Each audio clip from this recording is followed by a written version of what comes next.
Bonjour à tous! Ça y est, vous avez décidé de vous lancer? On va vous donner 10 astuces essentielles pour progresser très vite à l'aérographe. Et je crois même qu'à la fin, il y en aura peut-être bien un 11e.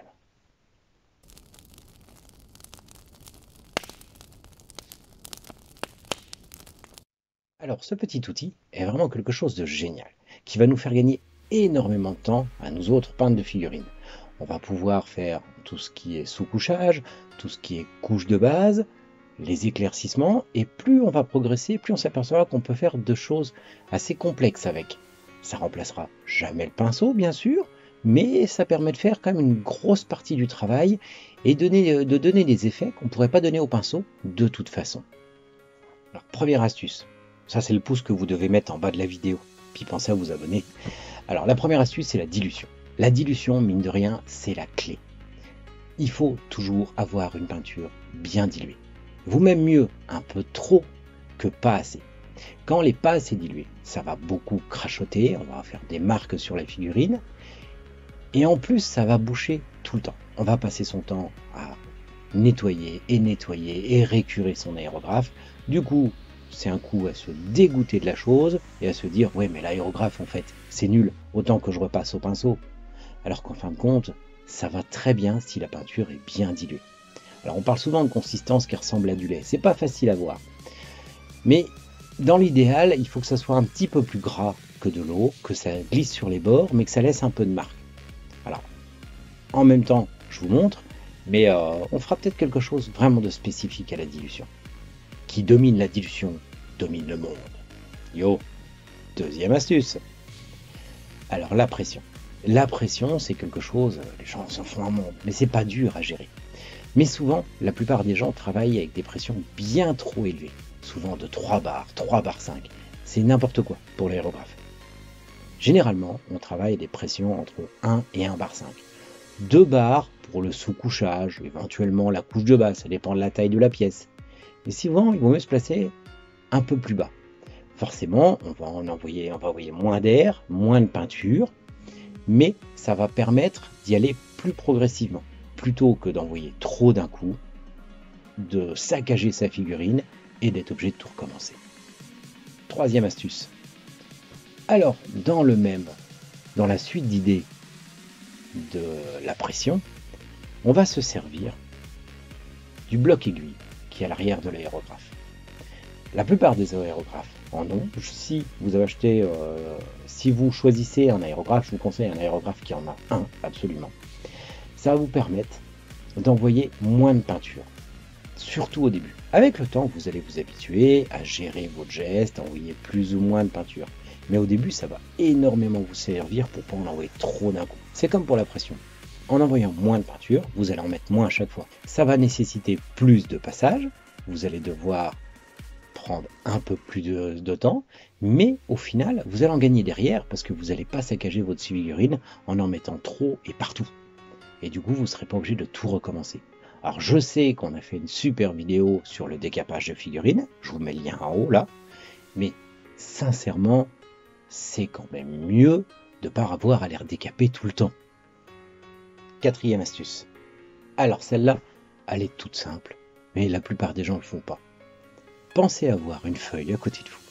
Et avant d'envoyer votre premier jet sur la figurine, testez, voir déjà si la dilution est bien faite, si ça n'a pas tendance à faire des crachotis qui vont ruiner votre figurine, et voir un peu si vous avez arrivé à tracer un trait droit, si le jet est aussi fin que ce que vous pensiez, ça vous permettra de jouer encore sur la pression ou sur le bloc aiguille, mais n'envoyez pas directement comme ça.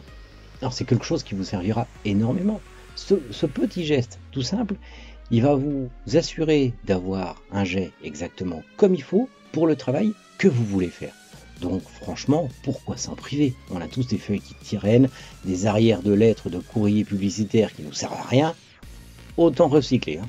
Cinquième astuce, pensez à pré-éclaircir vos figurines. C'est très facile. Vous la sous-couchez d'abord en noir, et ensuite vous repassez un coup de sous-couche en blanc, seulement dans la direction d'où va venir la lumière. Alors pour la plupart des figurines, c'est en zénithal, c'est-à-dire du dessus comme ça, ce qui va permettre de laisser des marques plus sombre sous le dessous de la figurine et vous allez gagner énormément de temps. Quand vous allez vous mettre votre couche de base, pour peu en plus que ça soit une couleur un peu lumineuse ou un peu claire, ça va laisser transparaître une couleur très différente et vous aurez déjà gagné toute une partie de votre ombrage sans avoir eu rien à faire. Pas de lavis, pas de shade, pas de tout ça. Ça sera vraiment quelque chose qui va vous faire gagner un temps fou. Et même au-delà de ça, de toute façon, ça va vous aider à mieux voir chaque petit détail de la figurine. 6e astuce. Alors, il faut penser surtout à organiser aussi ses figurines et ses couleurs. Quand vous avez la possibilité de peindre un groupe de figurines de la même couleur, c'est mieux. Ça vous permet d'utiliser la peinture que vous avez dans votre godet plutôt que de changer tout le temps pour refaire. Si vous faites une escouade, c'est quand même bien. Il faut y penser avant plutôt que de les peindre une par une. Mais aussi organiser votre couleur. Si vous faites une armure bleue, par exemple, et que vous passez après sur du bleu ciel et autres, ne faites pas d'abord le bleu foncé pour le fond, puis passer sur du jaune pour faire une autre partie, puis revenir au bleu ciel. Vous allez être obligé de décaper votre aérographe complètement à chaque fois. Tandis que si vous passez sur du bleu plus clair, vous allez rincer un coup votre aérographe, mais pas énormément au final. Et ça vous permettra de passer votre temps à peindre plutôt qu'à nettoyer encore et encore. Ah, ça ressemble à un 7? Ouais, à peu près. 7e astuce. Alors, pensez à contraster assez fortement vos figurines. C'est vrai pour le pinceau, mais c'est vrai aussi pour l'aérographe, et peut-être même encore plus. Alors, bien sûr, les dégradés, pour certaines zones, faire des dégradés très doux, très progressifs, c'est sympathique. Mais il y a des reliefs qu'il va falloir tout de suite trancher un peu, sinon ça ne va pas se voir. Ça sert à rien de faire les bordures d'une armure dans une teinte qui est quasiment identique à la base. Vous verrez presque rien. Vous pouvez faire plusieurs étapes si vous avez envie, bien sûr, mais ça sert à rien non plus d'en faire trop et de faire du ton sur ton. On nous vend souvent des gammes de peinture où on a tout ce qu'il faut pour dégrader 30 fois. Mais en fait, bien souvent, on peut sauter une peinture sur 2, voire une peinture sur 3. Pensez-y quand vous faites vos figurines, ça sert à rien de trop y aller doucement. Surtout selon ce que vous voulez faire. Si vous voulez faire une figurine pour gagner un concours international, c'est sûr que là il va falloir mettre un peu plus d'étapes de couleur, mais pour la plupart des figurines, ça sert à rien du tout et ça sera même pas lisible. 8e astuce. Pensez à retourner votre figurine dans tous les sens. En effet, quand on peint en pinceau, le pinceau, on arrive à tordre la pointe pour qu'il passe dans les creux, en dessous, dans les coins. Avec l'aérographe, le jet va être très direct. Donc quand on va peindre dans un sens, si on retourne un peu la figurine dans tous les sens, on va se rendre compte qu'il y a toujours des petits coins qu'on n'a pas fait. Et souvent, on n'y pense pas toujours à regarder la figurine vraiment sous tous les angles, à l'enlever du support. Et on s'aperçoit, une fois qu'on est arrivé beaucoup plus loin, qu'en fin de compte, il y a des endroits qui sont pas très comblés, qu'on doit rattraper. Ce qui est toujours un peu délicat. Ça dépend des figurines, il y en a qui vont s'y prêter un peu mieux, mais d'autres, sur la plupart, c'est pas très facile. Donc pensez, surtout quand vous faites votre couche de base, à bien regarder partout. Quand vous allez faire vos éclaircissements, c'est un peu différent, parce que vous n'allez pas en mettre partout de toute façon. Mais la couche de base, pensez à retourner la figurine dans tous les sens et bien vérifier. 9e astuce. On est déjà presque à la fin. Ouais, vache, ça avance quand même. Alors, pensez, quand vous allez éclaircir votre figurine, à faire un mouvement de haut en bas. Alors ça, c'est valable bien sûr pour un éclairage qui viendrait du haut. Si ça vient du bas, si vous faites un OSL, ça sera un peu particulier et là vous allez adapter. Ceux qui se risquent à faire de l'OSL, généralement, ils ont déjà un petit peu d'entraînement sur l'aérographe ou le pinceau. Alors, pourquoi de haut en bas? Parce que quand vous allez pulvériser la peinture, comme je vous l'ai dit, c'est un jet très droit et ça va venir recouvrir la figurine dans ce sens-là. Si vous faites ceci, vous allez avoir tendance à combler le dessous de la figurine. Si vous peignez en faisant ça, vous allez gâcher tout l'effet d'éclaircissement parce qu'en fait, la lumière ne va pas venir dans la direction que vous aviez pensé.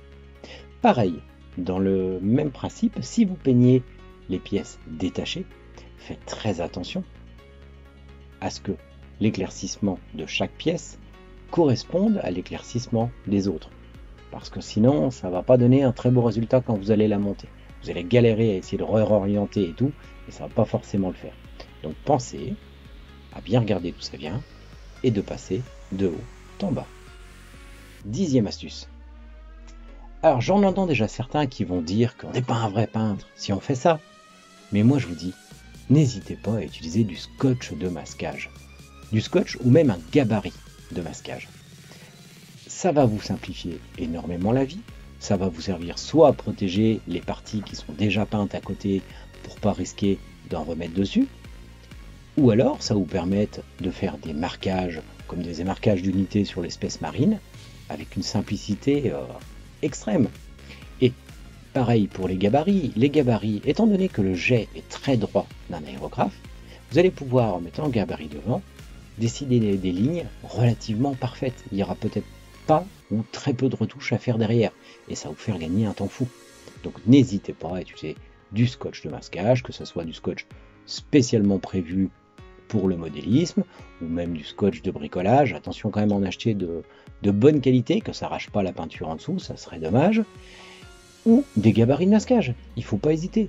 On peut s'en fabriquer soi-même, hein, c'est vraiment pas difficile. Alors comme je le disais dans le début de cette vidéo, je vais vous donner une astuce en plus. Alors celle-là est un peu subjective et puis va évoluer avec le temps. C'est savoir quand passer au pinceau.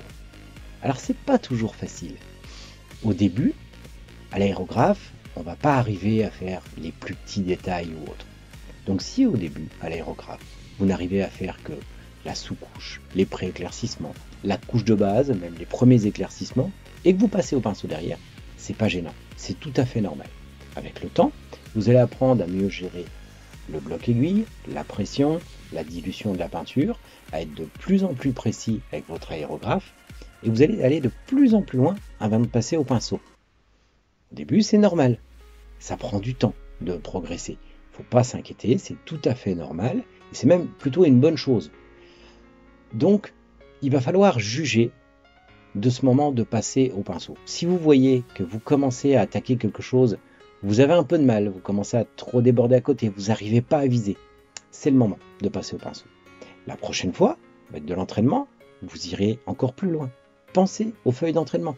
D'ailleurs, je rappelle qu'on a fait une série de vidéos sur l'aérographe, que ce soit pour le choix du matériel, mais aussi sur le début, et savoir comment gérer tout ça. Donc je vous mets le lien ici.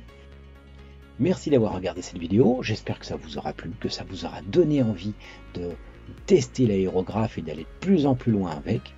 En attendant, n'hésitez pas à soutenir la chaîne en vous abonnant, en mettant des petits pouces un peu partout sur nos vidéos. On en a d'autres qui devraient vous intéresser. Si vous nous découvrez, regardez. Ça nous aidera, nous, à avancer, à nous faire connaître, et puis à vous faire encore plus de tutos sur toutes les figurines que vous aimez. À la semaine prochaine!